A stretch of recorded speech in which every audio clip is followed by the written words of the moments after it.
So very recently, I went to Varanasi. Okay. And I happened to go on the Manikarnika Ghat, and sort of gets you closer to death. I think when we are living our regular lives, we forget that death is something that is going to happen come what may. Like, that is the absolute truth. Death is the absolute truth. And we tend to forget it in all the maya, the illusion that this life creates. And that's when somebody told me about Aghoris, that they come here, especially at night, and they also sit on dead bodies to actually meditate. Yes. So they have a very unconventional way of devotion towards the Shiv energy. Correct. Why do they go to these unconventional methods? Why? And does that also lead? So let me start off by saying that death is absolute for for all practical purposes. You're right, but from my perspective, since you have invited me here, I want to offer my perspective based on a bit of research and study that I've done. What a caterpillar calls death is life to a butterfly. I hope you're thinking about what I'm saying is what you think is absolute death. It's not. It's only a transition of that soul from one body into another. It's a movement that keeps happening. Motion keeps happening. Aghori sadhus, according to me, based on, again, my own a little bit of research that I've done, they are like spiritual scientists. They have discovered and unearthed certain techniques which can enhance their spiritual progress and thereby reach a point where they get extremely close to Mahadev, or they merge with the energy of Mahadev. Okay. One of them is they believe in the tapping into the energies of those who have just passed on, especially those who are not at an old age. Okay. You mentioned about one of their techniques being they sit on the body of a dead person. Yeah. They do that after seeking permission of the family. Okay. Because it's part of a ritual. It's a part of a technique. So they first need to get the permission. You can't just go and sit. They also, they also sit, or they prefer the body of a young person, unfortunately, who has passed on. Okay. Because when they sit on its body, through their hand motions and gestures, they communicate and extract the energy, the vibrations from that particular dead person and utilize that for their own meditation. Okay. How they do that, they will never reveal. You have to be an Aghori and reach a point where then you will get to do this. But they do this. They've been known to also interact with what we think is a bhoot, but for them it's not. For them it's an entity that has left the body.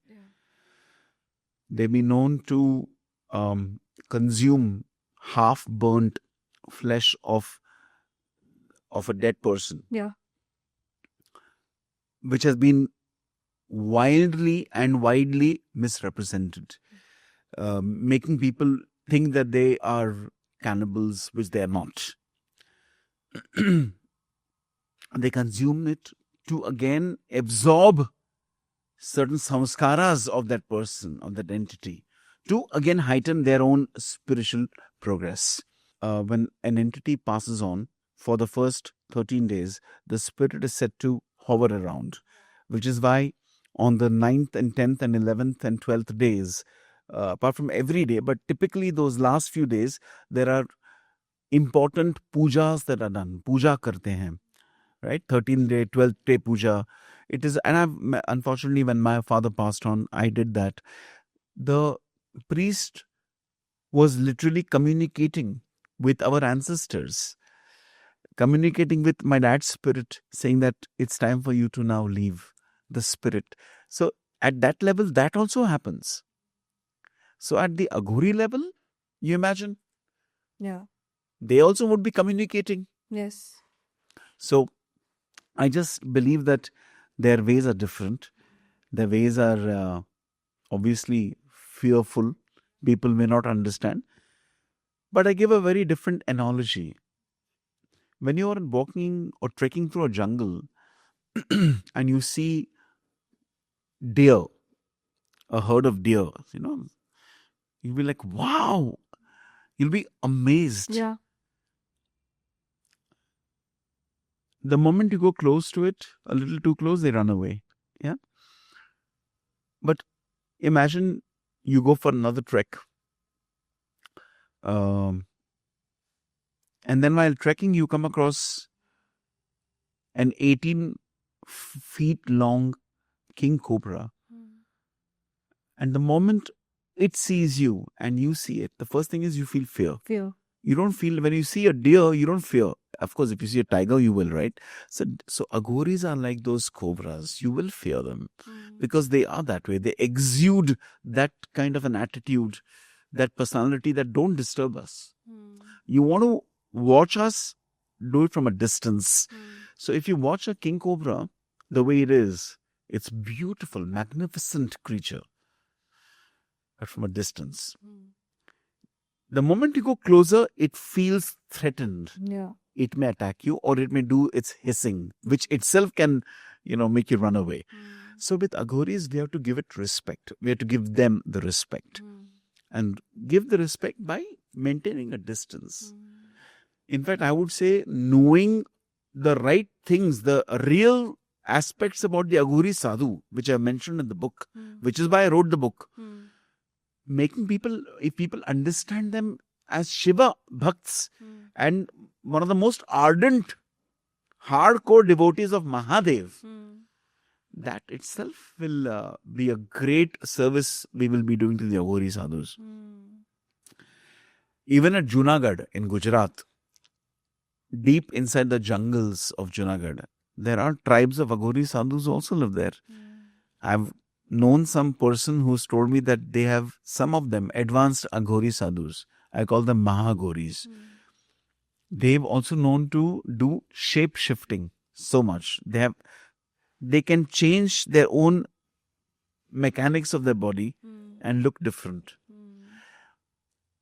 So I say, at the risk of sounding repetitive, but I've not said it here though, is where science ends, spirituality begins. Yeah. And it's true. Even before the scientists discovered the earth was not flat but round, it has been mentioned in our Puranas a long time back. So, yeah. Yeah. It's just the offbeat path. Like people are not known to it. That's why people get scared. It's the unknown. It's for us offbeat. For them, it's normal. It's the normal. Yeah. I think also during the Mahakumbh, Yeah. there were so many Aghoris. And I think No, they're Naga Babas. And they have, their age is like, say, 150 years plus, 200 years plus. There was one incident that happened when one reporter went a bit too close in terms of trying to report that he was thrown off by the Aghori Sadhu. Thrown off, not literally. He was told to get out of that tent. Because, see, when you try to, you take that Aghori for just a normal sadhu, a very casual approach, no respect. They will not just wait and say, don't do that. They will give you back. They're like those king cobras. So in Kumbh Mela also, we come across different entities, but keep a distance, observe, learn through your observations is what I say. But there are a lot of Aghoris and a lot of Naga sadhus who go to the Kumbh Mela to take the dip in the holy Sangam. Yes. What changed for you after you met, like for this book, when you must have started doing your research? As you said that you've met a lot of Aghoris. What changed for you in your normal life? I would say that my normal life, which was, which had its spiritual core because of my guru. Yeah. But what changed for me was the unbelievable surprises I got from knowing them or from interacting with them. And it stayed and it's still with me. It's like when you watch something that is completely unexpected. For example, if you're walking, you're climbing a mountain and suddenly you see a huge spaceship, you are impacted, right? And you can't forget about it. Yes. And you come back, you'll tell the whole world. Yeah. That's exactly, which is why I wrote the book. I wanted to tell the whole world about the Aghori sadhus. Because don't judge the book by its cover. का सबसे बड़ा उदाहरण है Aghori sadhus. Don't judge them by the way they look. They are untamed. They are in their own zone of achieving, Shiva Prapti, merging with Mahadev. They're on their path. Let them be. Why should we go and intrude and disturb them? You want to know more about them? Then go with the attitude of surrender. So what changed in me, Sneha, was my own way of looking at Aghoris. My respect for them changed and heightened tremendously. I'm so happy that a lot of readers of my book, they communicate with me and they tell me through Instagram or other social media networks that they kind of tell me that I never knew that Aghoris are like this. Thank you for opening my eyes. Yeah. There was one lady who called me messaged me from Rishikesh saying that I want to meet the Aghoris like you mentioned in the book.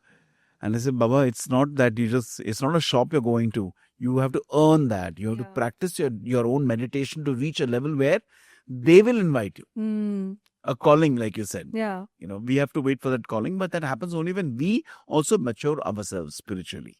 Can they bless you with also gifts that you can sort of ask for, like say? Yeah. So the first thing again is we should refrain from asking anything that's materialistic. In spirituality, the best is to ask for strength. For strength, okay. Because that will drive actions. Strength, clarity, goodness, humility.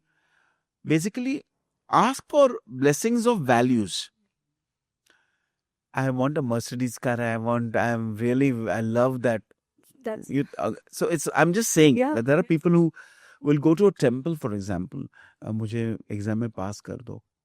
वो भगवान है, वो क्या आपके exam में आएंगे आपको help करने के लिए? But ask for strength. I never asked for amazing paintings as an example. I honestly, even now I ask to my guru, I say, give me the strength to think clearly, think positively, think creatively. So I'll show you a painting which I did recently, and it's just to give you an idea. If you see this painting, you see these saints out here, sadhus, monks. On the camera? Yeah? Yeah. Now, I felt that the attitude of brightness, of looking, like we were talking about, mast raho earlier, it came through this particular streak of gold or yellow. Okay. For me, this symbolizes bringing a spark in your life. Now, I never thought I could paint and do the writing, but the prayer for values and strength to try something, it led me to doing many things. I believe all of us, even on Mahashivratri day, when we of course pray, na? Yeah. My aunt, no names, she'll go to a temple and pray for her son to get married. Now but it's not that after the prayer, then suddenly the marriage will happen, right? The strength, the clarity, give me the attitude to deal with difficult situations, for example. Yes. And it has to come from the boy, not from the mother.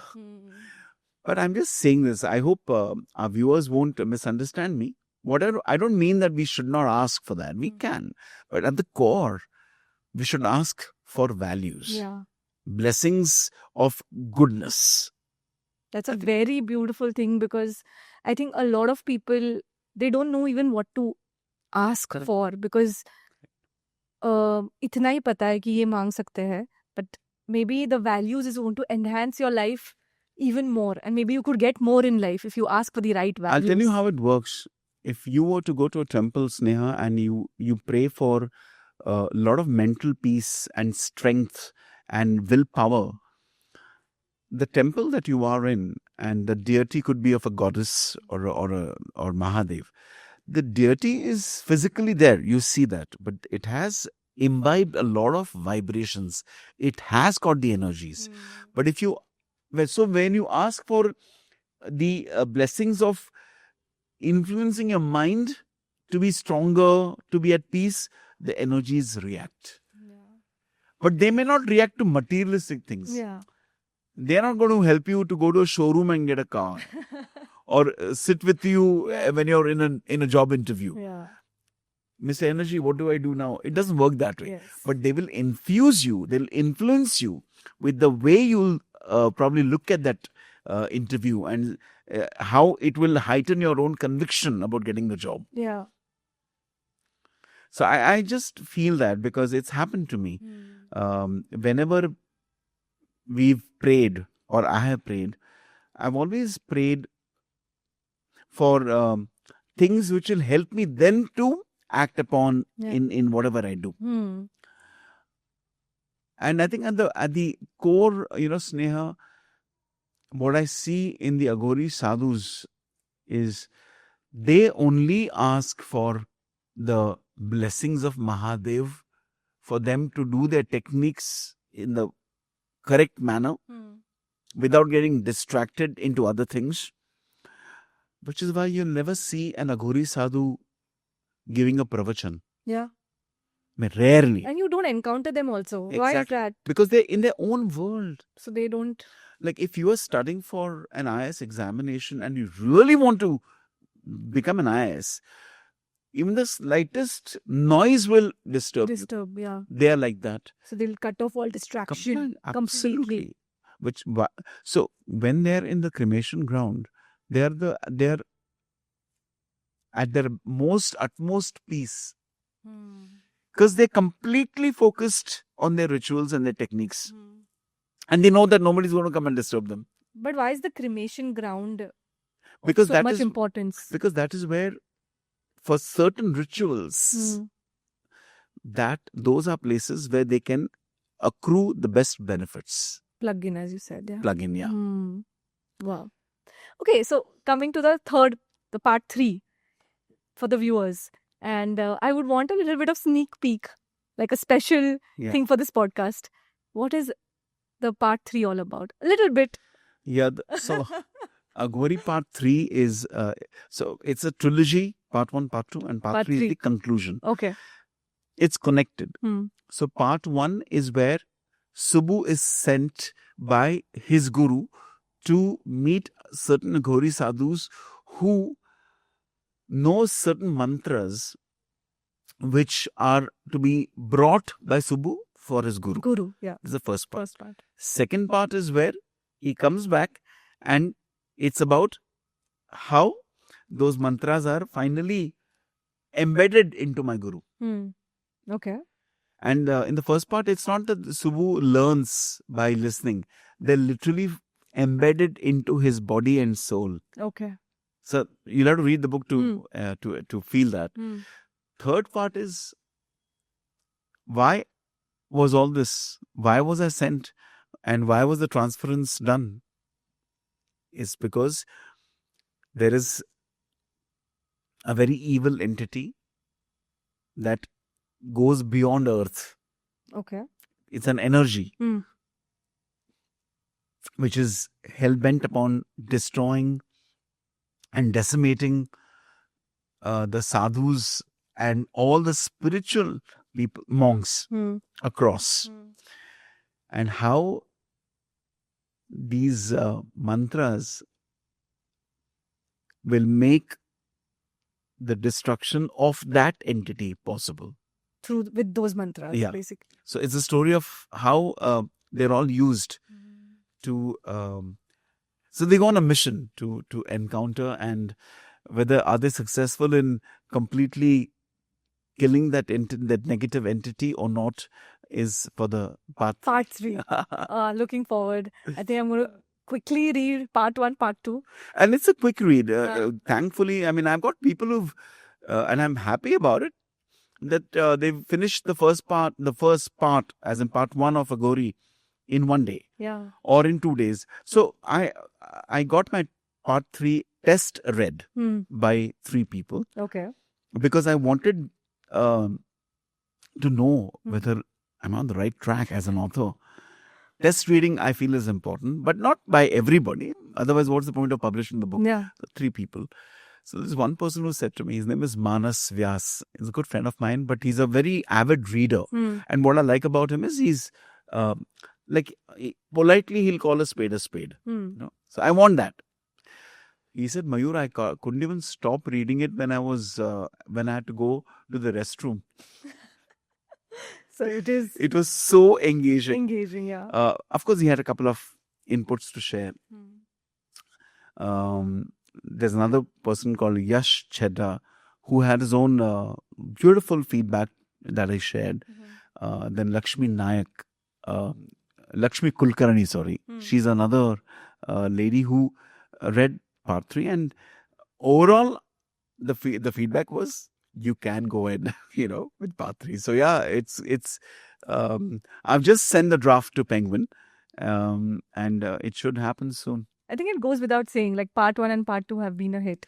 They have. I was surprised when I went. I was walking, to the airport. I was walking towards my whatever that area from where they fly, and I saw a bookstore, Booksetra. I didn't know there was a bookstore like that, and I walked in and just asked, "Is Aghori there?" So they took me as Aghori here and told them I'm the author. So it was very cute, and it's written there on the book, bestseller. Yeah. So I was like, wow, not bad, yeah. For a person who used to almost flunk in English in school, and the same school, and it's a good, amazing school, Bombay Scottish. And the same school has got my one of my first books, Adventures of Purna, in their library. Okay. So it's poetic justice, for me. No, it's beautiful because people have a lot of misconceptions about Aghoris. Sure. And it's like something that's a mystery and people want to know about them. But why I wrote about Aghoris is a question to which I think I did answer. But when I look back, it was not mechanical. Like, one day I said, thinking, abhi aaj kaun sa likhna hai pustak, kiske baare mein? It didn't happen. It just happened. Just happened. Yeah.